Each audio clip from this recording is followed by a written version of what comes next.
Hello, I'm Dr. Neil Schultz, and welcome to DermTV.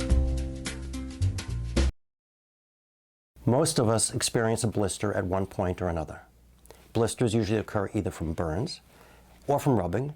The ones from burns usually are on our fingers or our hand or our arm, because often they come from cooking. The ones from rubbing are usually from either shoes or sneakers or athletic equipment. Bottom line is, if you do nothing for a blister, of course it's going to heal, but by not treating it, you increase the chances of an infection, and it takes longer to heal. If you don't treat it, over a period of time it dries out, the skin breaks, settles down, you get a scab or a crust. But again, allowing that to happen increases the chances of infection and the amount of time it takes, and if you treat the blister properly, you decrease both of those. So it doesn't really take 4 years of medical education to treat a blister, but there are certain steps you should follow. First of all, get a good skin disinfectant like Hibiclens, available without a prescription, and gently but thoroughly disinfect and cleanse the area where the blister is. In this case, we're going to assume that the blister is on the back of my hand, so you would disinfect around it and then on the top. Then take some alcohol, and this is 70% rubbing alcohol, isopropyl, and that's what's usually available in your pharmacy. Take some on a cotton pad or a cotton puff and gently, again, cleanse and disinfect around the blister and then gently over the roof of the blister.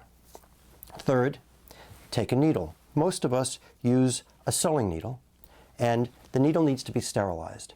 You can either boil it in water for 5 minutes, or you can put the very tip in a flame, like in the stove, for 3 or 4 minutes until it turns red hot, and then it's sterilized. But of course, please be careful when you're sterilizing the needle to make sure that you don't burn yourself.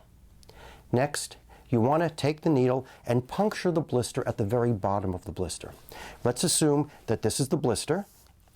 You take the needle, and by puncturing it at the very bottom, you'll allow the blister fluid to run out the bottom, and the top skin, the dead skin, collapses flat down onto the base. You don't want to remove that dead skin because it's very valuable. It serves as a very good, what we call biologic dressing, makes it heal faster and helps to keep it sterile.